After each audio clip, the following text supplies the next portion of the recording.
ان الحمد للہ نحمده ونستعینه ونستغفره ونعوذ باللہ من شرور انفسنا ومن سیئات اعمالنا من يهده اللہ فلا مضل له ومن يضلل فلا هادی له واشهد ان لا الہ الا اللہ وحدہ لا شریک له واشهد ان محمدا عبدہ ورسولہ اما بعد فإن خیر الحدیث کتاب اللہ وخیر الہدی ہدی محمد صلی اللہ علیہ وآلہ وسلم وشر الامور محدثاتها وکل محدثۃ بدعہ وکل بدعۃ ضلالہ وکل ضلالۃ فی النار۔ اعوذ باللہ السمیع العلیم من الشیطان الرجیم من ہمزہ ونفخہ ونفثہ بسم اللہ الرحمن الرحیم۔ رب اشرح لی صدری ویسر لی امری واحلل عقدۃ من لسانی یفقہوا قولی۔ بسم اللہ الرحمن الرحیم۔ ان اللہ وملائکتہ یصلون علی النبی یا ایہا الذین آمنوا صلوا علیہ وسلموا تسلیما۔ اللہم صل علی محمد وعلی آل محمد کما صلیت علی ابراہیم وعلی آل ابراہیم انک حمید مجید۔ اللہم بارک علی محمد وعلی آل محمد کما بارکت علی ابراہیم وعلی آل ابراہیم انک حمید مجید۔ اللہم ربنا آتنا فی الدنیا حسنۃ وفی الآخرۃ حسنۃ وقنا عذاب النار۔ ربنا آتنا من لدنک رحمۃ وہیئ لنا من امرنا رشدا۔ لا الہ الا انت سبحانک انی کنت من الظالمین۔ حسبنا اللہ ونعم الوکیل۔ یا حی یا قیوم برحمتک استغیث ولا حول ولا قوة الا باللہ العلی العظیم آمین۔ الحمدللہ آج 31 مئی 2020 کی قرآن کلاس نمبر 30 نمبر کی اسٹوڈیو ریکارڈنگ ہونے جا رہی ہے۔ پچھلے ویک چونکہ اتوار کے دن ہی عید الفطر تھی 1441 ہجری 24 مئی 2020 کو، تو ہماری یہ کلاس سکپ ہوئی۔ اسی وجہ سے ہمارے یوٹیوب چینل کے اوپر کوئی کلاس اس ویک کے اندر اپلوڈ نہیں ہوئی کیونکہ وہ ہو نہیں سکی تھی۔ آج انشاءاللہ تعالی ہم سورۃ البقرہ کی آیت نمبر 204 سے آنورڈ انشاءاللہ سٹارٹ لیں گے۔ اعوذ باللہ من الشیطان الرجیم بسم اللہ الرحمن الرحیم۔ وَمِنَ النَّاسِ مَن يُعْجِبُكَ قَوْلُهُ فِي الْحَيَاةِ الدُّنْيَا، اور لوگوں میں ایسے بھی ہیں کہ جن کی گفتگو کرنے کا انداز تمہیں اس دنیاوی زندگی کے اعتبار سے تعجب میں ڈال دے کہ بڑی زبردست گفتگو کرتے ہیں۔ وَيُشْهِدُ اللَّهَ عَلَى مَا فِي قَلْبِهِ، اور وہ بار بار گواہ بھی بناتا ہوگا اللہ کو اس چیز کے بارے میں جو وہ کلیم کر رہا ہوگا کہ اس کے دل میں، یعنی جیسے جھوٹی قسمیں کھانے والے لوگ ہوتے ہیں نا، آپ ہمارے معاشرے میں بھی دیکھیں گے پکے جھوٹے ہوتے ہیں، اور جب وہ کوئی لین دین کا معاملہ ہوتا ہے تو وہ قسم اٹھا کہتے ہیں کہ اللہ کی قسم ہم تو ہمیشہ ایمانداری کے ساتھ چلتے ہیں، آج تک کسی کے ساتھ دھوکہ نہیں کیا۔ تو یہ نبی علیہ السلام کے مبارک زمانے میں بھی ایسے لوگ موجود تھے۔ ان کا ایک سیمپل کے طور پہ، ویسے تو تفسیر کے اندر اسپیسیفکلی بندے کا نام بھی آیا لیکن وہ کوئی صحیح سند سے ثابت نہیں ہے۔ جنرل یہ ایک بتایا جا رہا ہے کہ ایک اپروچ اس کی ہوتی ہے جو دنیا کا کتا ہوتا ہے، اور ایک اپروچ اس کی ہوتی ہے جو اللہ تعالیٰ کا مخلص بندہ ہوتا ہے۔ اس کا ذکر بعد میں آئے گا کہ تم اے نبی جب ان کی گفتگو سنو تو جس طرح آج کل آپ ہمارے سیاستدانوں کی، پولیٹیکل لیڈرز کی، مذہبی لیڈرز کی ذرا گفتگو سنیں تو بندہ کہتا ہے ماشاءاللہ پورے کے پورے ملک کا درد جو ہے نا وہ ان کے دل کے اندر ہے۔ لیکن جب پریکٹیکلی ان کی اپنی لائف آپ دیکھیں، ان کا لوگوں کے ساتھ بیہیویئر دیکھیں، ان کا ایٹیچیوڈ دیکھیں تو بندہ کہتا ہے یار یہ تو بڑے 2 نمبر قسم کے لوگ ہیں۔ تو اللہ تعالیٰ فرما رہا ہے کہ ایسے لوگ بھی ہیں لوگوں میں سے جن کی گفتگو کرنے کا انداز تمہیں تعجب میں ڈال دے اس دنیا کی زندگی میں، اور وہ اپنے اس دعوے کے اوپر بار بار اللہ کو گواہ بھی کرتا ہے کہ اللہ کی قسم ایسا نہیں ہے، اللہ کی قسم ایسا ہے جو میں کہہ رہا ہوں یہ درست ہے۔ وَهُوَ أَلَدُّ الْخِصَامِ، حالانکہ وہ سخت ترین دشمن ہوتا ہے حق کا، حق اس کے پاس سے بھی نہیں گزرا ہوتا، پکا منافق ہوتا ہے۔ منافق سے مراد یعنی دو رخی کرنے والا۔ منافق کہتے ہیں، نفق عربی میں کہتے ہیں نا سرنگ کو، سرنگ کے بھی دو منہ ہوتے ہیں نا، تو ہوتا وہ منافق ہے، یعنی اس کا ایک چہرہ جو ہے وہ کچھ اور بتا رہا ہوتا ہے اور دوسرا چہرہ کچھ اور بتا رہا ہوتا ہے۔ وَإِذَا تَوَلَّى سَعَى فِي الْأَرْضِ لِيُفْسِدَ فِيهَا، اور حالت اس کی یہ ہے کہ جب وہ پلٹ کے جاتا ہے نا، یہ اتنی پیاری خوبصورت گفتگو کرنے کے بعد جب وہ اپنے اس سسٹم میں لوٹتا ہے نا، تو اس کی کوشش یہ ہوتی ہے کہ وہ زمین میں فساد برپا کر دے، وَيُهْلِكَ الْحَرْثَ وَالنَّسْلَ، اور تباہ کر دے کھیتوں کو اور نسل انسانی کو۔ وَاللَّهُ لَا يُحِبُّ الْفَسَاد، حالانکہ اللہ تعالیٰ فساد کرنے والے کو پسند نہیں کرتا۔ حتیٰ کہ آپ بخاری مسلم اٹھا کے دیکھیں، نبی علیہ السلام نے میدان جنگ میں بھی عورتوں کے قتل سے، بچوں کو قتل کرنے سے منع فرمایا۔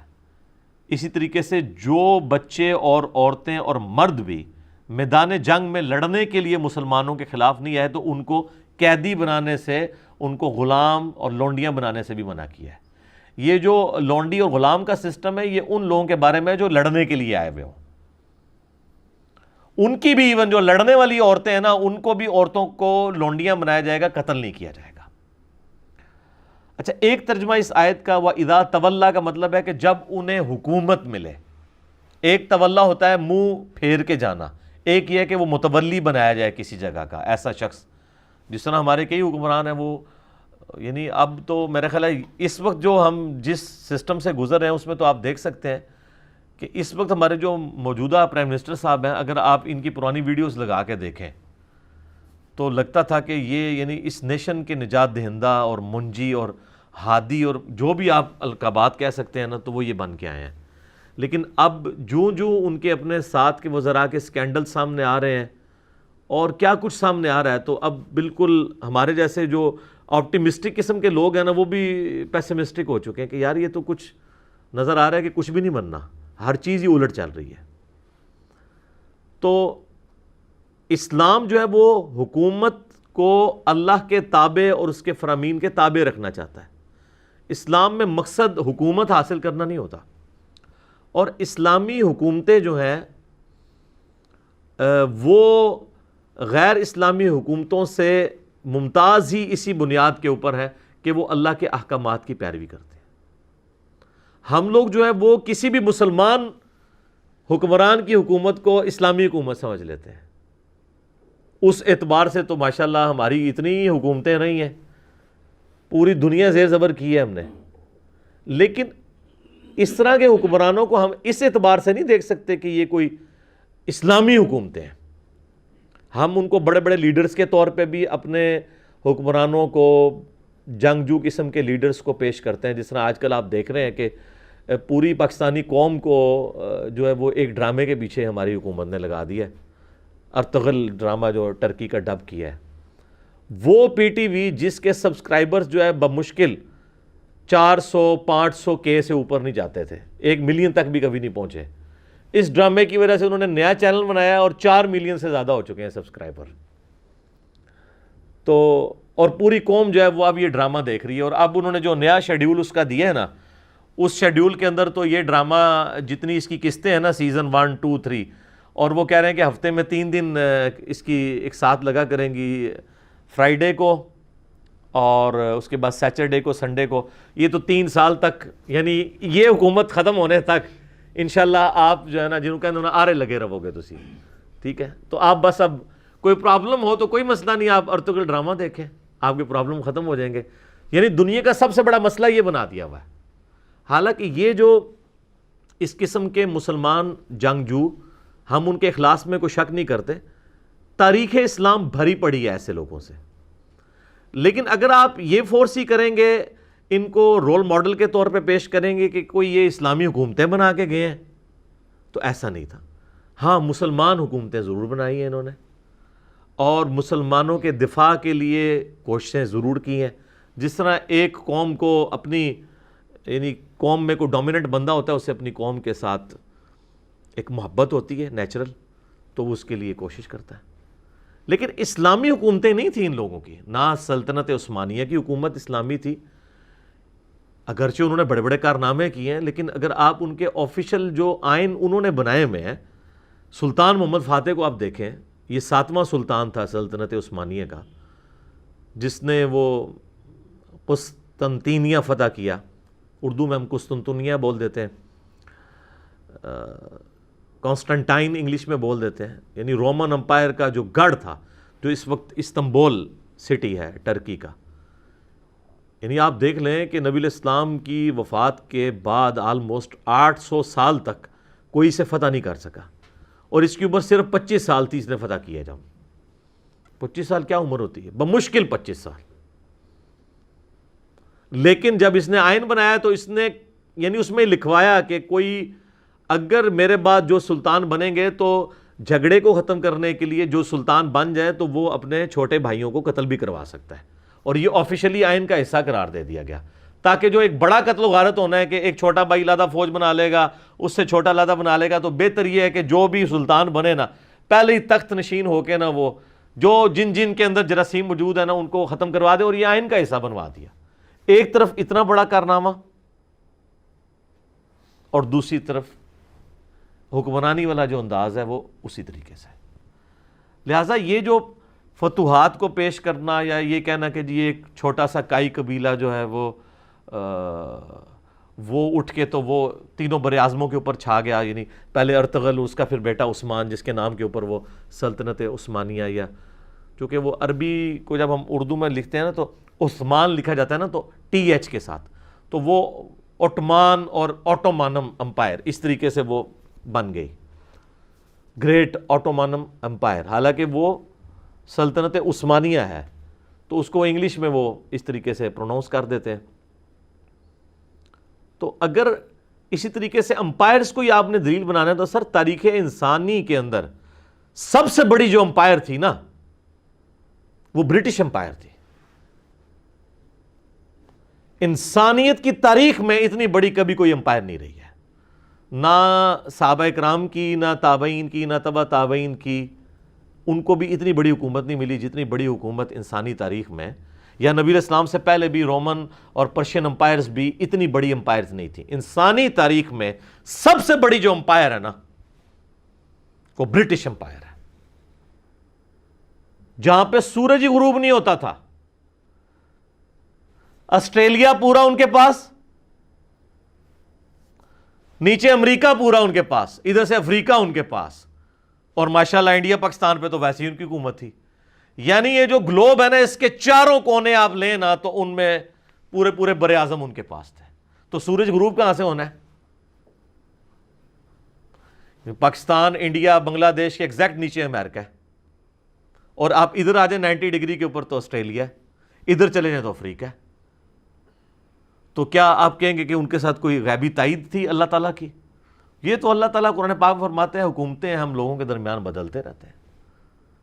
فرعون کے بارے میں قرآن پاک میں جگہ جگہ آیا تو اللہ تعالیٰ اس کو اپنی طرف منسوب کرتا ہے کہ ہم نے اسے حکومت دی تھی۔ اس کا یہ مطلب نہیں کہ اللہ کی تائید تھی اس کی حکومت کو، مراد یہ ہے کہ وَتُعِزُّ مَن تَشَاءُ وَتُذِلُّ مَن تَشَاءُ، آزمائش کے لیے، کسی کو دے کے آزماتا ہے، کسی سے لے کے آزماتا ہے۔ اور سر برٹش امپائر تو پھر بھی سکیٹرڈ فارم کے اندر تھی نا، بیچ میں دوسری حکومتیں بھی تھی، رقبے کے اعتبار سے اس سے چھوٹی امپائر، لیکن انسانی تاریخ میں سب سے بڑی کانٹیگوس امپائر، متصل، کہ ایک طرف سے شروع ہوتی ہے اور دوسری طرف پہنچ جائے اور کوئی ملک نہ چھوڑا ہو، وہ تاتاریوں کی، منگولوں کی حکومت ہے۔ چائنا سے شروع ہوئے ہیں جناب وہ، اور جا کے مصر تک پہنچ گئے ہیں۔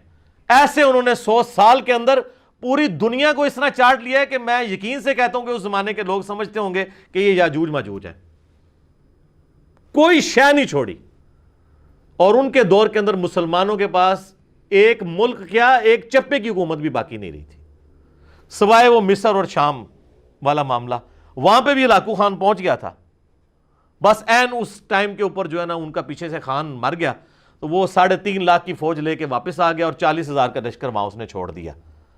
اور وہاں پہ جو مسلمانوں کا حکمران تھا سلطان رکن الدین بیبرس، اس نے ایک فیصلہ کن مارکا جو ہے نا وہ جیت لیا، اور وہ پہلی شکست تھی منگولوں کی، ورنہ یہ آلموسٹ 150 سال تک ان بیٹن رہے ہیں یہ لوگ، اور اتنے جنگجو، اتنے ان کے منہ ہوتے تھے، 4 گھوڑوں کے اوپر چڑھ جاتے تھے، ایک گھوڑا تھک گیا تو گھوڑے کو ادھر ہی پھینکا، دوسرے پہ چڑھ گئے، 200 میل کا سفر وہ کرتے تھے اور تھکتے نہیں تھے۔ ان کی عورتیں بھی جنگجو تھی،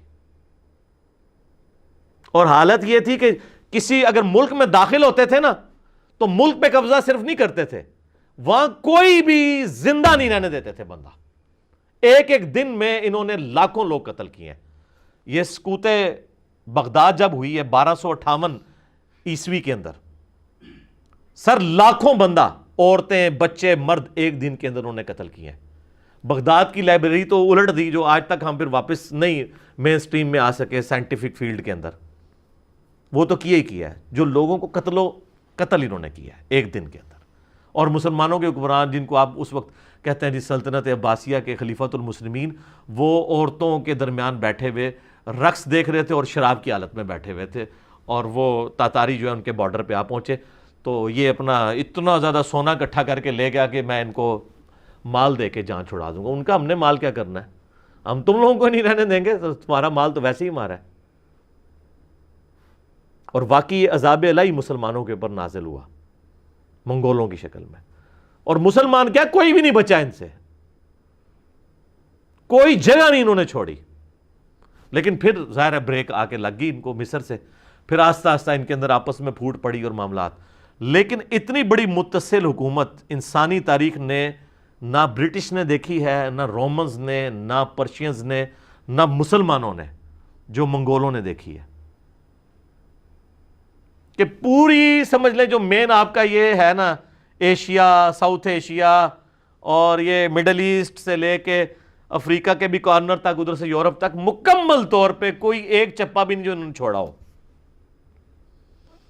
لیکن حالت ان کی یہی تھی جو ہم سورۃ البقرہ میں آیت نمبر 205 میں پڑھ چکے ہیں کہ وَإِذَا تَوَلَّا سَعَىٰ فِي الْأَرْضِ لِيُفْسِدَ فِيهَا وَيُهْلِكَ الْحَرْثَ وَالنَّسْلَ وَاللَّهُ لَا يُحِبُّ الْفَسَادَ۔ ایٹیچیوڈ یہ تھا، قتل کر دیتے تھے۔ اس لیے آپ دیکھیں کہ اتنی بڑی حکومتیں، مسلمانوں سے بڑی حکومتیں ان لوگوں نے اویل کی، چنگیز خان نے اور اس کی اولاد نے، لیکن آج ان کا کوئی فالوور نہیں دنیا کے اندر۔ ہاں صرف آپ ایک ہسٹری کے طور پہ پڑھ لیں، آپ یوٹیوب پہ جا کے لکھیں سیکرٹ ہسٹری آف منگولز، تو آپ کو پتہ چلے گا کہ اس طرح ایک جھونپڑی میں رہنے والا شخص پوری دنیا اس نے فتح کر لی۔ سکندر اعظم تو اس کے مقابلے میں چوزا بھی نہیں تھا، جتنی بڑی اس نے سلطنت فتح کی چنگیز خان نے، لیکن اثرات کوئی نہیں چھوڑے۔ لیکن دیکھیں مسلمانوں کے پاس ایک چپا بھی زمین نہیں رہی تھی، آج دیکھ لیں پھر دوبارہ 57-58 ملک ہیں مسلمانوں کے پاس۔ لیکن یہ نہیں ہوا کہ اسلامک ریولوشن ختم ہو گئی ہو۔ اسلامک ریولوشن چونکہ کتاب اللہ یعنی وحی کی تعلیمات کے اوپر ڈیپینڈنٹ تھی، ایک بڑی شخصیت جس نے انسانیت کے اوپر اثرات چھوڑے اپنے اخلاق، کردار کی وجہ سے، یعنی محمد رسول اللہ صلی اللہ علیہ وآلہ وسلم، ہمارے ماں باپ ان پہ قربان ہو، تو اس طرح کا لیڈر تو ان ریولوشنز کے پاس تو کوئی نہیں تھا نا، جنگجو تھے۔ اور یہی چیز آپ علیہ السلام کو اور باقی جنگجوؤں کو اس میں فرق کرتی ہے کہ نبی علیہ السلام نے انسانیت پہ اثرات چھوڑے ہیں۔ اس لیے ہم کہتے ہیں کہ انقلاب وہ ہے جو نبی علیہ السلام نے برپا کیا ہے۔ آج دنیا کی ہر گلی میں آپ کو انقلاب نظر آتا ہے۔ آپ کے سارے حکمران آ کے ادھر آپ یہود و نصارہ بٹھا دیں، یہ سارے ملک یہود و نصارہ کو دے دیں، پھر بھی گلی گلی نمازیں ہوں گی، لوگ اللہ کو یاد کریں گے، لوگ قرآن پڑھیں گے۔ یہ ہے انقلاب، جو حکومتوں کے اوپر یا یہ ارطغرل ڈرامے کے اوپر ڈیپینڈنٹ نہیں ہوتے کہ اس طرح کرنے سے حکومت حاصل کر کے کہ آپ کو ریولوشن لے آئیں گے۔ ورنہ اگر حکومتوں سے ریولوشن آتی ہوتی تو منگولوں کی دنیا میں باقیات کیوں نہیں موجود ہیں کہ لاکھوں لوگ ان کے بھی فالوور ہوں؟ کوئی نہیں۔ برٹش بھی دیکھیں کدھر سورج ہی غروب نہیں ہوتا تھا، آج جناب پاکستان کے ایک صوبے جتنی جگہ ہے ان کے پاس، کیوں نہیں؟ اتنی ہے نا، کیا حالت رہ گئی ان کی۔ لیکن انقلاب وہ جو نبی علیہ السلام نے برپا کیا، اس چیز کو ایمفسائز کرنا چاہیے۔ یہ یعنی یہ تلوار کے زور کے اوپر یہ کہنا کہ جی وہ اتنی فتوحات کر لیں، تو یہ تو بھائی میرے یہ تو فتوحات کچھ بھی نہیں ہے جو ٹرکس نے کی ہیں، جو منگولوں نے کی ہوئی ہیں، اگر یہی کرائٹیریا بنا لیا جائے۔ اور یہاں پہ دیکھ لیں، جب ہم لوگوں کو کہا کرتے تھے نا یار یہ جو عمر سیریز بنی ہے سیدنا عمر کے اوپر، تو یہ دیکھیں آپ، عرب والوں نے، جو قطر والوں نے بنائی ہے، اہل سنت نے، یوسف القرضاوی حفظہ اللہ تعالیٰ، آلموسٹ 90 ایئرز ان کی ایج ہے، وہ اس کے کنسلٹنٹ ہیں، اور ان کے شاگرد دنیا میں سب سے بڑے اسلامک ہسٹورین ڈاکٹر علی سلابی، وہ اس کے کنسلٹنٹ ہیں۔ یہ وہ علماء ہیں کہ جن کے پائے کا کوئی عالم نہیں ہے دنیا میں، حدیث میں، تاریخ میں، قرآن کی تفسیر میں، یہ بڑے لوگ ہیں۔ مفتی اعظم قطر ہیں یہ یوسف القرضاوی صاحب۔ ان لوگوں کی کنسلٹنسی کے اندر یہ فلم بنی ہے جس میں ٹرو اسلامک ریولوشن دکھائی گئی ہے۔ اس وقت مولوی کہتے تھے جناب یہ کیا جی، یہ لوگوں کو فلمیں دیکھنے کا مشورہ دے رہا ہے۔ آج وہ سارے کے سارے مولوی صرف اس لیے کہ سلطنت عثمانیہ جو ہے وہ چونکہ فقہ حنفی پہ مبنی تھی، اب وہ ان ڈراموں کے فضائل بتا رہے ہیں۔ آپ دیکھ لیں بریلویوں کے، دیوبندیوں کے، نام نہیں لیتا، سارے مفتی سامنے آ گئے ہیں، اور وہ لوگوں کو ارطغرل ڈرامے کے فضائل و برکات بتا رہے ہیں کہ جی اس سے تو بڑا جناب وہ جو ہے دنیا پریشان ہے اس کی وجہ سے، یہ کیا ہو گیا۔ سر دنیا کو کوئی فرق نہیں پڑتا۔ جس طرح آپ لوگوں کو پتہ ہی نہیں چلا کہ سوشل میڈیا کے ذریعے ہم آپ لوگوں کے گھروں کے اندر داخل ہو گئے ہیں اس دعوت حق کو لے کے، نبی صلی اللہ علیہ وآلہ وسلم کی۔ آج آپ سب چیخ رہے ہیں لیکن آپ سے بات نکل چکی ہے۔ ہمارے پاس کوئی مسجد نہیں، کوئی مدرسہ نہیں، ٹھیک ہے، کوئی اسٹوڈنٹ نہیں اس طرح کے جو لانچ کر دیں۔ آپ کے ایک ایک فرقے کے 40-50 ہزار مدارس ہیں، لاکھوں میں علماء ہیں اور ملینز میں اسٹوڈنٹس ہیں، وہ سارے ہماری ویڈیوز دیکھ رہے ہیں، اکثریت ان میں سے۔ تو پریکٹیکلی تو حکومت ہمارے پاس تو کچھ بھی نہیں ہے، حقیقت بات ہے۔ ہم تو کسی مسجد میں امام تو بڑی دور کی بات ہے، ہمیں تو مقتدی کی حیثیت سے کھڑا ہوتے ہوئے ڈر لگتا ہے کہ ہمیں کہیں گے بھائی ادھر سے نکلو، لیکن بے تاج بادشاہ بنے ہوئے ہیں۔ کیوں؟ کہ وقت کو بھانپ لیا کہ اس وقت ضرورت کیا ہے۔ تو میرے بھائی اس وقت ارطغرل ڈرامے کی ضرورت نہیں ہے، لوگوں کو اس کتاب کے ساتھ جوڑنے کی ضرورت ہے، اس شخصیت کے ساتھ جوڑنے کی ضرورت ہے جس پہ یہ کتاب نازل ہوئی ہے۔ اس کو بھی اللہ تعالیٰ نے سورۃ البقرہ میں فرمایا نا، ھدی للناس وبینات من الہدی والفرقان، یہ کتاب وہ ہے جو انسانیت کے لیے ہدایت ہے، کسی ایک گروہ یا طبقے کے لیے نہیں۔ وبینات من الہدی، اور اس میں ہدایت کے روشن دلائل ہیں، والفرقان، اور یہ حق اور باطل میں تمیز کرنے والی کتاب ہے۔ اور صحیح بخاری میں حدیث ہے، محمد فرق بین الناس، محمد صلی اللہ علیہ وآلہ وسلم بھی لوگوں میں حق اور باطل میں تمیز کرنے والے۔ تو آپ الفرقان اس کتاب، اور یہ کتاب جو کتاب جس کو کہتے ہیں مجسم محمد رسول اللہ صلی اللہ علیہ وآلہ وسلم کی مبارک ذات، اس کے ساتھ لوگوں کو جوڑے، وہ ریولوشن ہے۔ حکومتیں حاصل کرنے سے کچھ نہیں ہوتا، فتوحات کرنے سے کیا ہوتا ہے؟ کچھ بھی نہیں ہوتا۔ باقی جو نیگیٹو اعمال ہیں وہ بھی چلتے رہے آپ کے سامنے کہ کیا کچھ یہ لوگ کرتے رہے۔ تو میں مجھے بڑے لوگ کہہ رہے تھے، ابھی بائی چانس چونکہ یہ آیات آ گئی سورۃ البقرہ کی، تو مجھے یہ ذہن میں بات آ گئی کہ یہ ڈرامے لگانا چھوڑیں اس قوم کے ساتھ، ٹھیک ہے نا۔ پوری قوم کو ڈرامے کے پیچھے لگایا ہوا ہے، اور جناب وہ جی سعودیہ والوں نے پابندی لگا دی ہے، جی اس سعودیہ میں تو ملوکیت ہے، ان کو اس سے کوئی غرض نہیں ہے، انہوں نے تو پابندی لگانی ہے نا، ٹھیک ہے۔ بات یہ وہ پابندی اٹھا بھی لیں تب بھی کوئی اسلام کی خدمت تو اس کے ذریعے کوئی نہیں ہو رہی ہے، ٹھیک ہے۔ سعودیہ کی حکومت کو تو ہم ویسے ہی کنڈیم کرتے ہیں کہ ہم تو کہتے ہیں کہ ٹرو اسلامک ڈیموکریسی ہونی چاہیے۔ یہ کسی خاندان کا کام نہیں ہے کہ وہ تلوار کے زور کے اوپر جو ہے وہ مسلط ہو جائے عوام الناس کے اوپر اور ان سے جینے کا حق بھی چھین لے، اور جو مسلمانوں کو، جو مختلف مکاتب فکر کے لوگ ہیں، ان کو اپنے اسکول آف تھاٹ کے مطابق دین پریکٹس کرنے سے روک دے۔ اس طرح تو نہیں ہونا چاہیے۔ علمی اختلاف کریں، آپ اجازت دیں سب کو، لیکن وہاں انہوں نے اسٹرکٹ کیا ہوا ہے سلسلہ۔ جس طرح یہاں پہ بھی آپ دیکھ لیں تو ہمارے ملک کے اندر بھی انڈکلیئرڈ تو ایک خاص مکتب فکر کی حکومت ہے نا، باقیوں کے لیے تو سانس لینا بھی یہاں پہ مشکل ہے۔ اس طرح وہاں پہ بھی یہی صورتحال ہے، تو وہ چھوڑ دیں ڈرامے۔ تو اب جو لوگ عمر سیریز کو، جو واقعی ٹرو ریولوشن تھی، جس میں نبی علیہ السلام کی مبارک سیرت کو، صحابہ کرام کی قربانیوں کو فلمایا گیا ہے اور بڑی محنت کے ساتھ، اس کی مخالفت کرتے تھے۔ اچھا سعودیہ نے عمر سیریز کی بھی مخالفت کی تھی، وہ اس لیے کہ وہ کسی صورت نہیں چاہتے کہ ملوکیت خلافت میں کنورٹ ہو، ٹھیک ہے۔ وہ تو چاہیں گے کہ بھئی یزید اوپر ہو اور حسین نیچے ہو، نعوذ باللہ۔ لیکن اللہ نے جب اہل بیت کو سربلندی دی ہے تو ان سے تو کوئی نہیں وہ سربلندی چھین سکتا۔ صلوات بر محمد و آل محمد، اللہم صلی علی محمد و علی آل محمد۔ تو یہ آپ ان چیزوں کو، ان ڈراموں سے باہر نکلیں اور ریئل لائف کی طرف آئیں۔ تو اب وہ علماء جو کہتے تھے عمر سیریز نہ دیکھیں، اب وہ ارطغرل ڈرامے کے نا فضائل و برکات سنا رہے ہیں۔ وہ سارے علماء، بریلوی ہوں، دیوبندی ہوں، آپ دیکھیں اہل حدیث جو ہیں یا مخالفت کر رہے ہیں یا خاموشی اختیار کر رہے ہیں، ان کا تو مسئلہ سعودیہ ہے، ان کو تو اس سے کوئی غرض نہیں ہے کہ ڈرامے کے اندر کیا دکھایا گیا، ان کا مسئلہ کچھ اور ہے، کیونکہ انہوں نے تو عمر سیریز کی بھی مخالفت کر دی تھی، حالانکہ سیدنا عمر تو کامن پرسنالٹی ہے نا، تو وہ ان کا مسئلہ ڈیفرنٹ ہے۔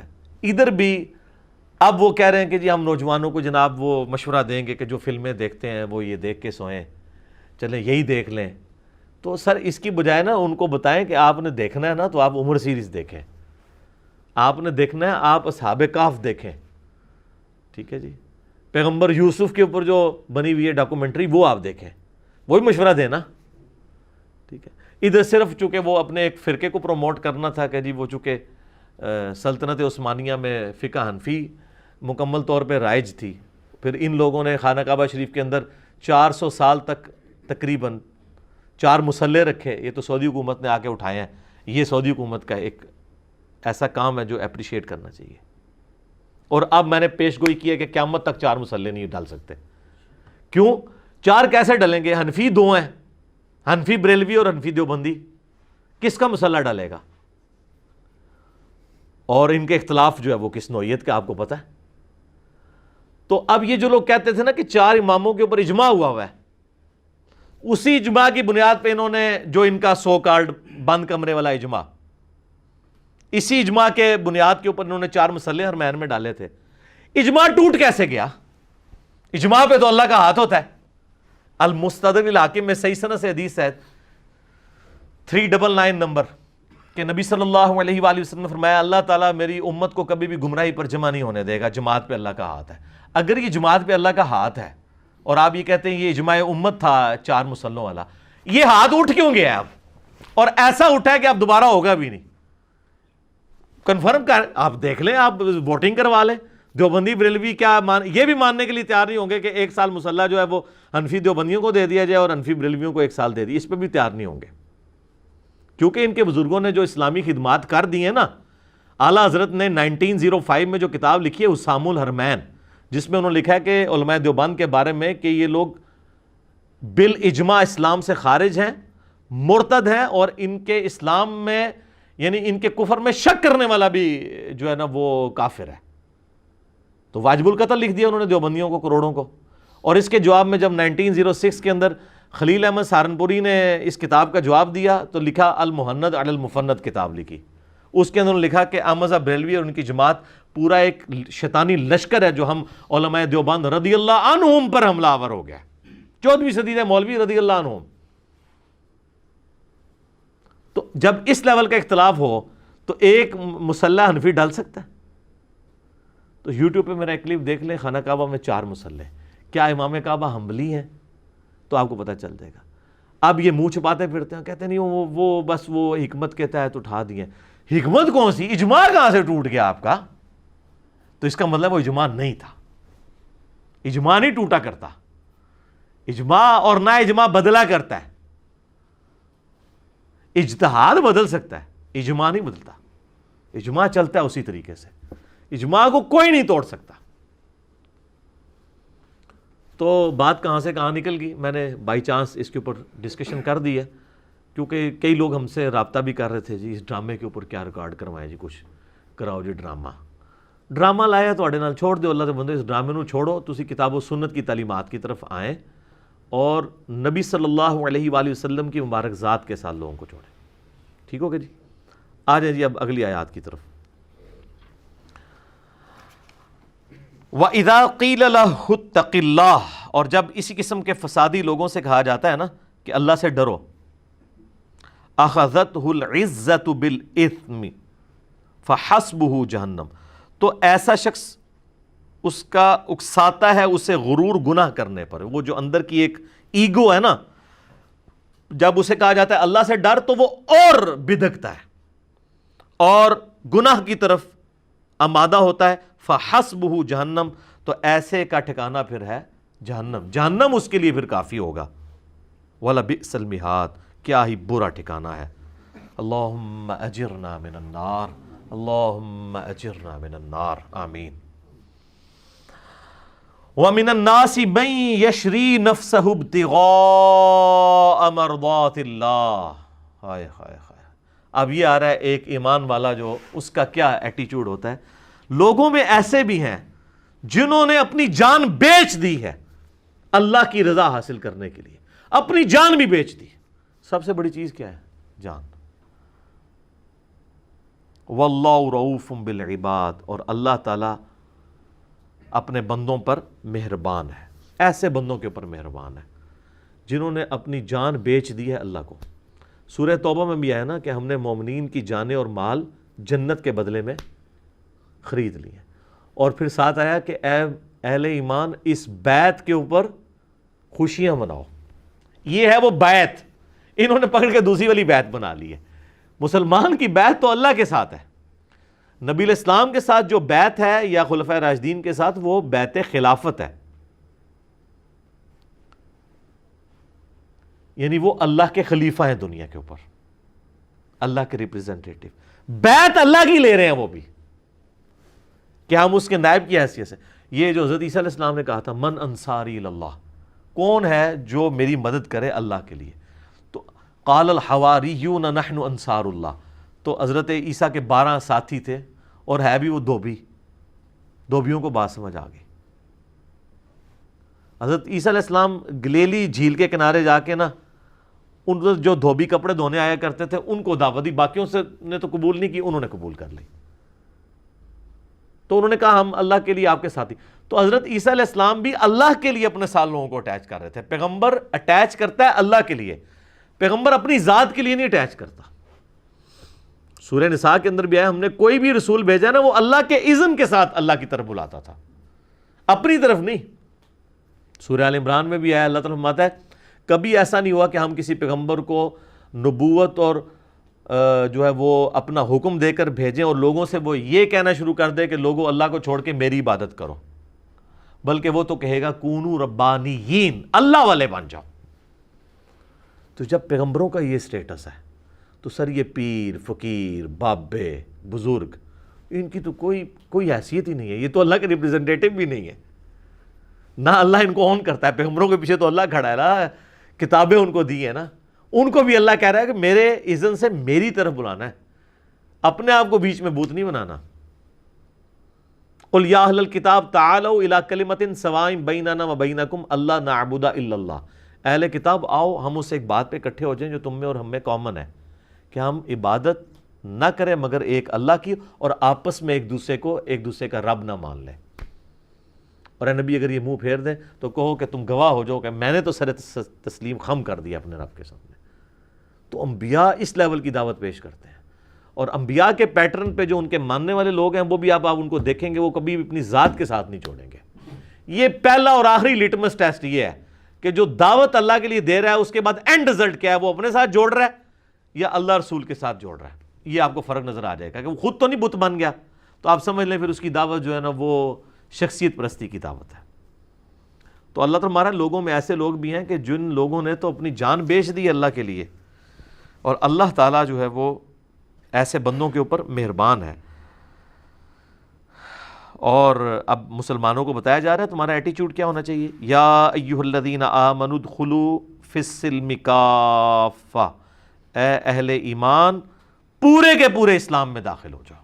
بڑا اوکھا کام ہے جی اللہ، آدھا ہی داخل ہوا جا سکتا ہے، پورا کدھر داخل ہوا جا سکتا ہے۔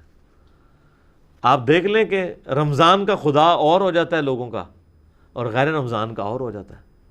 رمضان میں جو ہے وہ 5 وقت تکبیر اللہ سے نماز بھی، قیام اللیل بھی، جو بیچارے پورا سال نمازیں پڑھتے ہیں نا وہ بھی پریشان ہو جاتے ہیں کہ ہم سے پکے مسلمان تو رمضان کے اندر آ گئے ہیں، لیکن جیسے ہی عید کی رات آتی ہے، عید کا دن نہیں رات ہی، تو آپ دیکھ لیں بالکل معاملہ تل پٹ ہو جاتا ہے۔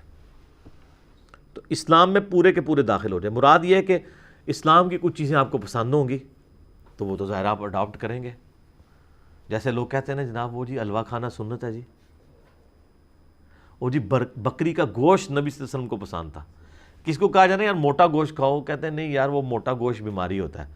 قرآن میں لکھا ہے کہ حضرت ابراہیم علیہ السلام بچڑا بھنا ہوا لے آئے تھے، تو ہم کہتے ہیں یہ تو سنت ابراہیمی ہے موٹا گوشت کھانا، وہ کہتے ہیں نہیں جی نبی علیہ السلام تو چھوٹا گوشت پسند کرتے تھے۔ تو یہ سنتیں ہیں جو اسلام میں داخل ہونے والی ہیں، اور جو مشکل کام ہے وہ نہیں، بلکہ اس کو بیان کرنا بھی وہ اپنے لیے اتنا بڑا رسک سمجھتے ہیں کہ 4 بندے جو ہم نے جھوٹی کہانیاں بتا کے لوگوں کو اٹیچ بھی کیے تھے وہ بھی نہ ہمیں چھوڑ دیں، لوگوں کو کڑوی بات نہ کریں، بس میٹھی میٹھی بات کریں آپ۔ اور میٹھی بات بھی میں نہیں سمجھتا کہ اسلام میں کوئی بالکل صرف میٹھی بات ایسی ہے کہ جس کے اوپر آپ مجمع اکٹھا کر سکیں، اس کے ساتھ بھی کچھ نہ کچھ کڑواہٹ لگی ہوئی ہے۔ کریلا جو آپ جتنا بھی پکا لیں اس کی کڑواہٹ 100% تو نہیں ختم ہوگی، وہ تو اپنی اس کی رہنی ہے۔ تو اگر کوئی بالکل ہی جو ہے وہ کیلا جو ہے وہ آم بنا کے پیش کر رہا ہے تو آپ سمجھ لیں کہ وہ کریلا نہیں کوئی اور ہی چیز ہے، ورنہ یہ توحید کی دعوت تو انبیاء سے نہیں لوگوں نے قبول کی ہے، تو ان وائزین سے لوگ کیوں قبول کر رہے ہیں؟ تو مکمل اسلام میں داخل ہونا ہے، یعنی حقوق اللہ کے اعتبار سے بھی، حقوق العباد کے اعتبار سے بھی، حلال و حرام کی تمیز کرنے کے اعتبار سے بھی، ہر اعتبار سے دیکھنا ہے۔ آپ دیکھ لیں سودی کاروبار لوگ کر رہے ہیں، ہر سال وہ مسجد نبی میں اعتکاف بھی بیٹھتے ہیں، تو وہ والا اسلام لیا ہوا ہے لیکن کمائی حرام کی ہے۔ اللہ کے نزدیک تو 0 سے ملٹیپلائی ہے۔ ہاں دنیا میں آپ لوگوں کو دھوکہ دے لیں گے، لوگ کہیں گے کہ جی حاجی صاحب تے ہر سال ہو جاندے نے، ٹھیک ہے، اور یہ جتنے حاجی صاحب ہیں نا اللہ معافی دے، اللہ کی پناہ، الا ماشاء اللہ۔ ولا تتبعوا خطوات الشیطان، اور مت چلو شیطان کے نقش قدم پر، انہ لکم عدو مبین، بے شک وہ تمہارا کھلا دشمن ہے۔ اچھا، شیطان کے راستوں پر چلنے سے منع کیا گیا، اس کا مطلب ہے کہ حق کا راستہ دیکھ لیں آپ، قرآن میں حق کا راستہ ہمیشہ سنگولر کے سیغے سے آیا ہے، اہدنا الصراط المستقیم، اے اللہ میں سیدھے راستے پر چلا۔ آگے وہ کہتے ہیں جی آپ آگے بھی پڑھیں جی صراط الذین انعمت علیہم، نیک لوگوں کے راستے پر۔ بھئی نیک لوگوں کا راستہ تو ایک ہے ہی نہیں ہے، جن کو آپ نیک لوگ سمجھتے ہیں، جن کو ہم سمجھتے ہیں وہ تو ایک ہی راستے پہ ہیں۔ ایک کہتا ہے قوالی حرام ہے، دوسرا کہتا ہے جی قوالی اللہ تک پہنچنے کا ذریعہ، کہتے ہیں دونوں ٹھیک ہے۔ ایک کہتا ہے جو فاتحہ پڑھتا ہے اس کے منہ میں انگارہ رکھ دو امام کے پیچھے، دوسرا کہتا ہے جو فاتحہ نہیں پڑھتا اس کی نماز نہیں ہوتی، کہتے ہیں دونوں ٹھیک ہے، کیونکہ یہ سارے راستے اللہ کی طرف جا رہے ہیں۔ اللہ تو کہتا ہے ایک راستہ میری طرف ہے، امام اعظم محمد رسول اللہ صلی اللہ علیہ وآلہ وسلم کا۔ اور شیطان کے لیے اللہ تعالیٰ نے ہمیشہ گمراہی کے لیے جو ہے نا وہ پلورل کا صیغہ استعمال کیا۔ شیطان کے نقش قدم پہ مت چلو، اس کے خطوط کی خط، ہم ویسے اردو میں لیٹر کے لیے بھی خط ہوتا ہے نا، ایک لکیر بھی کھینچنے کو بھی خط کہتے ہیں۔ یہ جب میٹرک لیول کے اوپر آپ نے میتھ اگر پڑھی ہے نا اور جیومیٹری، تو لکھتے ہیں ایک خط اے بی کھینچا، وہ ایک لائن اسٹریٹ لائن کھینچی جاتی تھی نا، اس کو خط کہا جاتا تھا۔ تو یہ خطوات شیطان، شیطان کے راستوں کی پیروی مت کرنا، بے شک وہ تمہارا کھلا دشمن ہے۔ اس کانٹیکسٹ میں ایک حدیث ہے مسند احمد میں، نبی صلی اللہ علیہ وآلہ وسلم نے زمین پر نا ایک سیدھی لکیر کھینچی اور آپ نے اس کے دائیں بائیں یوں ٹیڑھی لکیریں کھینچی، اور پھر آپ نے سیدھی لکیر کے اوپر نا یوں انگلی رکھ کے نا یوں اس کے اوپر انگلی کو چلاتے ہوئے سورہ الانعام کی آیت پڑھی، وَأَنَّ هَذَا صِرَاطِي مُسْتَقِيمًا، اور یہ کہ یہ ہے میرا راستہ جو کہ بالکل سیدھا ہے، اس راستے کی پیروی کرو، ادھر ادھر کے ٹیڑھے راستوں کی پیروی مت کرو، ورنہ تمہیں وہ میرے راستے سے بہکا دیں گے۔ یہ وہ چیز ہے جس کی اللہ تمہیں وصیت کرتا ہے۔ یہ نبی صلی اللہ علیہ وسلم نے آیت تلاوت کی، اور آپ فرمایا یہ ٹیڑھے راستے شیطان کے ہیں اور بیچ میں سیدھا راستہ میرا ہے۔ تو آپ صلی اللہ علیہ وآلہ وسلم نے جب بھی ہدایت کے راستے کی بات کی ہے تو اسے سنگولر کے سیغے میں کہا۔ اچھا، یہ جو ایک آیت آتی ہے نا، والذین جاہدوا فینا لنہدینہم سبلنا، جو لوگ بھی ہماری راہ میں کوشش کریں گے تو ہم ان کے لیے اپنی راہیں کھول دیں گے۔ وہاں راہ سے مراد یہ نہیں ہے کہ بھئی ایک راہ کے اوپر فاتحہ پڑھنے والے کی نماز نہیں ہو رہی ہوگی، دوسرے پہ جو نہیں پڑھ رہا ہوگا اس کی نماز نہیں ہو رہی ہوگی۔ یہ راہیں سے مراد یہ ہے کہ جب بھی وہ شخص اللہ کی طرف اخلاص شو کرے گا نا تو کسی طرف بھی وہ چلے گا نا، الٹیمیٹلی اللہ تعالیٰ اسے اپنے تک لے آئے گا۔ حضرت سلمان فارسی کہاں سے چلے ہیں؟ نبی الاسلام کے مبارک قدموں تک پہنچ گئے۔ ہم میں سے کتنے لوگ ہیں، آپ اگر ان کی بایوگرافی دیکھیں تو بڑے اخلاص کے ساتھ گمراہی کے راستے پہ چلنے کی کوشش کرتے ہیں، اللہ تعالیٰ بیچ میں سے وہ چک لیتا ہے۔ کتنے لوگ ہیں، آپ ان کی لائف سٹوریز دیکھیں، کس طریقے سے ہماری ویڈیوز تک پہنچے ہیں، نیگیٹیولی نیت کے ساتھ انہوں نے ویڈیو کھولی ہے، سنی، اللہ نے ہدایت دے دی ہے۔ تو یہ راہیں ہوتی ہیں، یہ کلپس ہیں آج کی ماڈرن فارم میں، والذین جاہدوا فینا لنہدینہم سبلنا، یہ ہمارے کلپس ہیں ماڈرن فارم۔ کوئی حسینیت والے ٹاپک کی وجہ سے یہاں پہنچ جائے گا، کوئی قبر پرستی کے خلاف کلپ دیکھ کے پہنچ جائے گا، کوئی توحید کی بات سن کے پہنچ جائے گا، کوئی نماز کے طریقے کی وجہ سے پہنچ جائے گا، کوئی حج اور عمرے کی طریقے کی وجہ سے پہنچ جائے گا۔ یہ اللہ نے اتنی راہیں کھول دی ہیں، لیکن الٹیمیٹلی وہ آئے گا نبی صلی اللہ علیہ وآلہ وسلم کی مبارک تعلیمات تک۔ یہ نہیں ہوگا کہ وہ کسی شخصیت کے ساتھ اٹیچ ہو رہا ہوگا۔ فَإِن زَلَلْتُم مِّن بَعْدِ مَا جَاءَتْكُمُ الْبَيِّنَاتُ، اور اگر تم پھسلنے لگو اس کے بعد کہ تمہارے پاس روشن دلائل آ چکے ہیں، فَاعْلَمُوا، تو پس جان لینا، ان اللہ عزیز حکیم، اللہ بڑا زبردست ہے اور حکمت والا ہے۔ یعنی اس کے اندر دھمکی موجود ہے کہ وحی کے ہوتے ہوئے بھی اگر تم پھر بھی پھسلنے لگے نا تو راہ راست پہ آ جانا، کیونکہ اللہ نے تمہیں وحی کا علم دیا ہوا ہے کتاب و سنت کی شکل میں اپنے پیغمبر کے ذریعے صلی اللہ علیہ وآلہ وسلم۔ اور یہ دھمکی بھی میری یاد رکھنا کہ اللہ تعالیٰ غالب ہے اور حکمت والا ہے۔ کیا مراد؟ غالب ہے، جب چاہے نا چٹکی میں تمہاری گیچی میں روڑ سکتا ہے، لیکن حکمت ہے کہ وہ تمہیں ڈھیل دیتا ہے، شاید تم اس کی طرف پلٹ آؤ۔ یہ اس کی طرف سے جو آپ کو سگنلز ملتے ہیں، ڈھیل ملتی ہے، اور چھوٹی چھوٹی کبھی ایکٹیویٹیز ایسی زندگی میں آتی ہیں جس کی وجہ سے انسان پلٹ آتا ہے اللہ کی طرف سے، تو یہ اللہ کی رحمت ہے۔ هل ينظرون الا ان ياتيهم الله في ظلل من الغمام، کیا یہ اس بات کا انتظار کر رہے ہیں کہ اللہ تعالیٰ جو ہے وہ بادلوں میں سے اتر آئے، والملائکۃ وقضی الامر، اور فرشتے، اور پھر ان کے درمیان فیصلہ کر دیا جائے، یعنی قیامت کے دن کی طرف اشارہ ہے۔ وجاء ربک والملک صفا صفا، جو سورۃ الفجر میں آتا ہے کہ اللہ اور فرشتے قطار در قطار اس زمین پہ اتر آئیں گے، جیسا کہ اللہ کی شان کے لائق ہے۔ اس زمین کے اوپر ہی میدان معاشر قائم ہونا ہے۔ تو اللہ تعالیٰ ہمارے یہ اب قیامت کا انتظار کر رہے ہیں کہ قیامت آئے گی، اللہ کے ان کے درمیان فیصلہ کرے گا، پھر انہوں نے حق بات قبول کرنی ہے، بھی اللہ نے جو بتانا تھا وہ بتا دیا ہے۔ یہاں بھی لوگ کہتے ہیں نا وہ جی آگے جا کے پتہ لگ جائے گا کون ٹھیک ہے۔ آگے جا کے پتہ نہیں لگے گا، لگ پتہ جائے گا، کیونکہ آگے سے واپس نہیں نہ آ پا سکتے۔ تو اللہ تعالیٰ تو یہ کہہ رہے ہیں کہ تم قیامت کے دن کے انتظار میں بیٹھے ہو کہ اس دن فیصلہ ہوگا، تو اس دن پھر کیا ہوگا؟ پھر تو فیصلہ ہی ہو جائے گا، وقضی الامر۔ یہ فیصلہ نہیں ہوگا کہ ہاں جی حضرت صاحب اب دنیا میں دوبارہ تشریف لے جائیں اور اب آپ جا کے رفع دین سے نماز شروع کر دیں، ٹھیک ہے، پچھلی پھول چوک معاف، نہ، اس طرح نہیں ہونا، فیصلہ ہو جانا ہے۔ وَإِلَى اللَّهِ تُرْجَعُ الْأُمُورُ، اور ہر کام کو لوٹ کے بالآخر اللہ ہی کی طرف آنا ہے۔ سل بنی اسرائیل کم آتیناہم من آیۃ بینہ، بنی اسرائیل سے پوچھ لیجئے کہ ہم نے ان کو کتنے روشن دلائل دیے تھے۔ وہ سورۃ الاعراف میں آگے چل کے آئے گا، 9 بڑے بڑے معجزات تھے، جن میں سے 2 بڑے معجزات تھے، ایک تو عصا کا اژدہا بن جانا اور دوسرا ید بیضا کا، یعنی وہ اپنی بغل میں سے گریبان سے ہاتھ نکالتے تھے، سورج کی طرح روشن ہو جاتا تھا۔ اتنے بڑے بڑے معجزات دیے۔ وَمَن يُبَدِّلْ نِعْمَةَ اللَّهِ مِن بَعْدِ مَا جَاءَتْهُ فَإِنَّ اللَّهَ شَدِيدُ الْعِقَابِ، اور جو کوئی قوم بدل دے اللہ تعالیٰ کی نعمت کو بعد اس کے کہ اس کے پاس آ چکے، تو اللہ تعالیٰ اس قوم کو سخت عذاب دینے والا ہے۔ یعنی یہ نعمت ہی تھی نا، انبیاء کی زندگی، ان کے سامنے ہونا، انبیاء کے معجزات، کتابیں، اس کے باوجود بنی اسرائیل نے جب پیغمبروں کی تعلیمات سے روگردانی کی تو اللہ تعالیٰ نے پھر ان سے چیزیں چھین لیں، تباہ و برباد کر دیا، قیامت تک کے لیے ان پہ مسلط کر دی رسوائی۔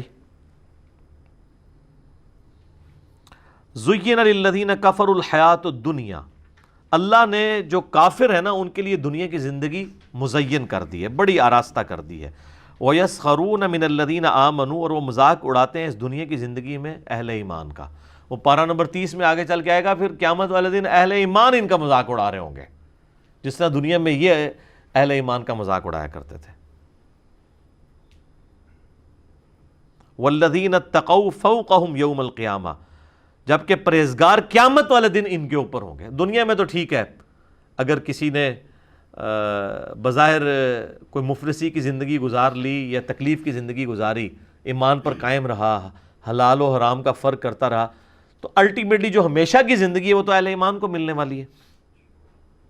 واللہ یرزق من یشاء بغیر حساب، اور اللہ تعالیٰ روزی دیتا ہے جسے چاہے بے حساب۔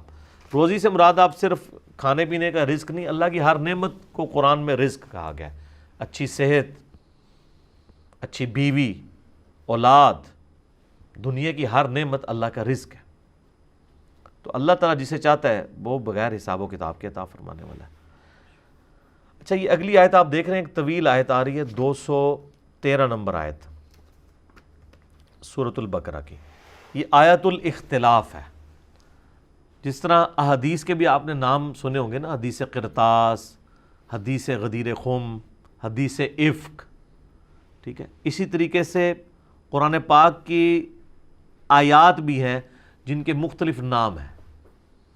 جیسے میں نے بتایا تھا سورۃ البقرہ میں آئی ہے آیت الآیات، اللہ کی نشانیوں والی ایک آیت، آیت البر جس میں نیکی کا فلسفہ بیان ہوا تھا، یہ آیت الاختلاف ہے کہ یہ اختلاف جو ہے یہ بعد میں ہوا ہے، پہلے امت ایک ہی ٹریک کے اوپر تھی، مراد انسانیت۔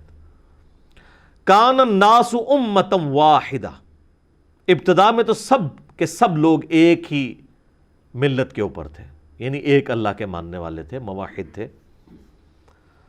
فبعث اللہ النبیین مبشرین ومنذرین، اب اس میں معذوف ہے کہ جب اختلاف پیدا ہوا لوگوں کے اندر تو پس اللہ نے بھیجا انبیاء کو خوشخبری دیتے ہوئے اور ڈر سناتے ہوئے، خوشخبری اہل ایمان کے لیے اور ڈر جو ہے نافرمانوں کے لیے۔ وَأَنزَلَ مَعَهُمُ الْكِتَابَ بِالْحَقِّ، اور پھر اللہ نے انبیاء کو صرف بھیجا نہیں بلکہ ان کے ساتھ کتابیں نازل کی پرپزفل، بامقصد، لِيَحْكُمَ بَيْنَ النَّاسِ فِي مَا اخْتَلَفُوا فِيهِ، تاکہ لوگوں کے درمیان فیصلہ کر دیا جائے اس معاملے میں جس میں وہ اختلاف کیا کرتے تھے۔ لیکن اب اللہ نے تو کتاب بھیج دی کہ بھئی یہ سلوشن ہے، اس کو آپ نے فالو کرنا ہے۔ وَمَا اخْتَلَفَ فِيهِ إِلَّا الَّذِينَ أُوتُوهُ مِن بَعْدِ مَا جَاءَتْهُمُ الْبَيِّنَاتُ بَغْيًا بَيْنَهُمْ، اور کسی نے اختلاف نہیں کیا مگر بسبب اس کے کہ ان کے پاس روشن دلائل بھی آ چکے تھے اللہ تعالیٰ کی طرف سے وحی کے علم کی شکل میں، تو اس کی صرف ایک وجہ تھی، بغیم بینہم، آپس کی ضد کی وجہ سے۔ ضد یہ ہے کہ میں اس کے پیچھے کیوں چلوں، یہ میرے پیچھے چلے، ارج ٹو ڈومینیٹ، جسے ایڈلر کی سائیکالوجی میں کہا گیا۔ نبی علیہ السلام کی بھی مخالفت جو یہود و نصارہ نے کی ہے وہ اسی وجہ سے کہ ہم ان کے پیچھے کیوں چلیں۔ اندر کا جو تھا نا ایک چودراہٹ، وہ نہیں مرتی تھی، لیکن مخلص لوگ بھی ہیں جن کو اللہ ہدایت دیتا ہے۔ فَهَدَى اللَّهُ الَّذِينَ آمَنُوا لِمَا اخْتَلَفُوا فِيهِ مِنَ الْحَقِّ بِإِذْنِهِ، پس اللہ نے ہدایت بخشی انہیں جو ایمان لائے تھے ان سچی باتوں پر جن میں وہ اختلاف کیا کرتے تھے اپنی توفیق سے، جس میں وہ ایمان لانے سے پہلے جن معاملات میں جھگڑا کرتے تھے، اللہ تعالیٰ نے جو واقعی مخلص لوگ تھے ان کو وحی کے ذریعے ہدایت دے دی اپنے اذن کے ساتھ۔ واللہ یہدی من یشاء الی صراط مستقیم، اللہ تعالیٰ جسے چاہتا ہے سیدھے راستے کی طرف رہنمائی دے دیتا ہے۔ ایک یہ ترجمہ بھی ہے، ایک ترجمہ یہ ہے کہ اللہ تعالیٰ یہدی من یشاء، ہدایت دیتا ہے جو چاہے کہ اسے ہدایت دی جائے، الی صراط مستقیم، سیدھے راستے کی طرف۔ یہ دونوں معنی بیک وقت درست ہے۔ اس کو سپورٹیو وہ بھی ہے نا، والذین جاہدوا فینا لنہدینہم سبلنا، جو لوگ ہماری راہ میں کوشش کریں گے ان کے لیے ہم اپنی راہیں کھولیں گے۔ تو جو واقعی کوشش کرے گا تو اللہ اس کو ہدایت دے دے گا۔ اللہ اکبر، یہ بڑی سخت آیت آ رہی ہے، اسی پہ آج کا درس کنکلوڈ کرتے ہیں۔ ام حسبتم ان تدخلوا الجنہ، کیا تم نے یہ گمان کر لیا کہ تمہیں ویسے ہی جنت میں داخل کر دیا جائے گا؟ وَلَمَّا يَأْتِكُمْ مَثَلُ الَّذِينَ خَلَوْا مِن قَبْلِكُمْ، حالانکہ ابھی تو تم پر وہ حالات و واقعات گزرے ہی نہیں ہیں جو تم سے اگلے لوگ جو گزر چکے اہل ایمان ان پہ آئے تھے۔ اب ظاہر ہے کہ پس منظر میں اب آپ ذہن میں رکھیے گا، ابھی تو قتال والا معاملہ شروع نہیں ہوا، ابھی تو چند ایک لوگوں نے تکلیفیں اٹھائی ہیں نا، ابھی تو آگے ایک جنگوں والی زندگی ہے جس کے لیے پوری زندگی انہوں نے اسی تکلیف کے اندر کاٹنی تھی. تو اللہ تعالیٰ نے پہلے ذہنی طور پہ تیار کیا کہ ابھی تو تم پہ وہ تکلیفیں نہیں آئی ہیں جو اگلے انبیاء کے ماننے والوں پہ آتی تھی، ابھی تو عشر عشیر بھی اس کا تمہیں نہیں آیا. مستہم البأساء، انہیں پہنچی سختی، والضراء، اور مصیبت، والزلزلوا، اور وہ لرز اٹھے، یعنی کیا کچھ نہیں ان کے ساتھ کیا گیا. حتی یقول الرسول والذین آمنوا معہ، یہاں تک کہ زمانے کا رسول اور اس کے ساتھی اہل ایمان وہ بھی پکار اٹھے، متی نصر اللہ، اللہ کی مدد کب آئے گی. اتنی تکلیفوں سے گزرے کہ انہوں نے کہا یا اللہ اتنا تو نے آزمایا ہے، تیری مدد کب آئے گی. الا ان نصر اللہ قریب، آگاہ ہو جاؤ اللہ کی مدد قریب ہے. یعنی قریب اس وقت ہوتی ہے جب تھریش ہولڈ پوائنٹ پہ پہنچ جائے. خیر یہ صحابہ کرام اس پھر چیز میں کامیاب ہوئے ہیں. یہ جو زلزلو والا لفظ ہے یہی سورۃ الاحزاب میں غزوہ خندق کے موقع پر اللہ نے فرمایا کہ کلیجہ منہ کو آ گیا تھا اور ان کو ہلا کے رکھ دیا اہل ایمان کو، اور اللہ نے ان کی آزمائش کی اور یہ پورے اترے. آج کل تو آپ تصور نہ کریں، آج کل تو آپ جناب اے سی والے کمرے میں سبحان اللہ و بحمدی کی فضیلت، ایک دفعہ دروشی پڑھنے پہ 10 رحمتیں، 10 گناہ معاف، یہ آپ کروا لیں. تو بھائی زندگی اور ہے، یہ خدا ہی کوئی اور ہے، یہ کتابوں کا خدا ہے. صحیح بخاری میں حدیث ہے، اسی طرح کی آیات سورۃ العنکبوت کے شروع میں بھی آتی ہیں، بلکہ وہ اس کے ساتھ کور کر لیں. سورۃ العنکبوت نکالیں نا جی، پارہ نمبر 20 کے اندر شروع ہوتی ہے. آپ کے اس قرآن میں 397 نمبر پیج ہے. اعوذ باللہ من الشیطان الرجیم، بسم اللہ الرحمن الرحیم. الف لام میم. احسب الناس ان یترکوا ان یقولوا آمنا، کیا لوگوں نے یہ گمان کر لیا ہے کہ ہم لوگوں کو صرف اس بات پہ چھوڑ دیں گے کہ وہ کہیں جی ہم ایمان لاتے ہیں، نہیں مسلمان ہوتے ہیں، نہیں 5 وقت نماز پڑھیں گے، 100 دفعہ درود شریف روزانہ پڑھیں گے، تسبیح فاطمہ بھی پڑھ لیں گے. نہ ادھر تے نہیں کم. وہم لا یفتنون، اور انہیں آزمایا نہیں جائے گا. وَلَقَدْ فَتَنَّ الَّذِينَ مِن قَبْلِهِمْ، بے شک اللہ تعالیٰ نے ضرور آزمایا تھا ان سے پہلے لوگوں کو بھی. فَلَيَعْلَمَنَّ اللَّهُ الَّذِينَ صَدَقُوا وَلَيَعْلَمَنَّ الْكَاذِبِينَ، تو اللہ تعالیٰ نے جانچا اس بات کو کہ کون اپنے اس دعوی ایمان میں سچا ہے اور کون جھوٹا ہے. صحیح بخاری میں حدیث ہے، جب صحابہ کرام کو تکلیفیں پہنچ رہی تھی مکی دور کے اندر بھی، مدینے میں بھی ظاہر ہے مفلسی کی زندگی تھی، تو کچھ صحابہ نے آ کے کہا یا رسول اللہ یہ کب تک آزمائش کا سلسلہ جاری رہے گا. تو نبی علیہ السلام فرمایا کہ تمہیں تو ابھی آزمایا نہیں گیا. اگلے زمانوں میں تو لوگوں کو زمین میں گڑھا کھود کے کھڑا کر دیا جاتا تھا، صرف سر بار رکھا جاتا تھا اور ان کے سر پہ آرا رکھا جاتا تھا کہ ایمان چھوڑ دو، حتیٰ کہ ان کے 2 ٹکڑے کر دیے جاتے تھے. یہ سر بخاری شریف ہے، یہ کوئی کہانی شریف نہیں ہے. آپ اس کو امیجن کر سکتے ہیں. پھر نبی علیہ السلام نے اسی حدیث میں الفاظ ہیں بخاری میں کہ ان کو زندہ لوہے کی جو کنگھی ہیں نا ان کے گوشتوں کے اوپر یوں پھیری جاتی تھی، پوری پوری کھال اور گوشت ان کا اکھڑ جاتا تھا. اب ظاہر ہے جب آپ لوہے کی کنگھی پھیریں گے تو آپ کی تو نسیں بھی، آپ تو جناب بلڈ دینے کے لیے جب ایک دفعہ یہ کنولا لگوا لیں ادھر تو لگ پتہ جاتا ہے، حالانکہ وہ لگنے کے بعد اس کو کھینچا نہیں جاتا. لیکن آپ امیجن کریں کہ لوہے کا کنگا اگر ایک بندے کے یہاں پہ داخل کیا جائے اس جگہ سے، تو وہ گوشت بھی اس طریقے سے اتار کے پرے پھینکے گا جیسے وہ گاجر اور مولی جو ہے نا کٹتی ہے نا اس طریقے سے. تو نبی علیہ السلام نے کہا کہ ان کو اس لیول کا آزمایا گیا. پھر خیر صحابہ کرام بھی پھر اس آزمائش پہ پورے اترے ہیں. اب دیکھ لیں نا حضرت عمار ابن یاسر کے والد حضرت یاسر، ان کی والدہ سیدہ سمیہ کو کن کن تکلیفوں سے گزارا گیا. حضرت خباب کو لوہے کے اوپر یعنی کوئلوں کے اوپر لٹایا جاتا تھا، حضرت بلال حبشی کو تپتی ہوئی ریت کے اوپر اور پھر سینے کے اوپر پتھر رکھ دیا جاتا تھا. تو یہ ساری تکلیفوں سے ان کو گزرنا پڑا.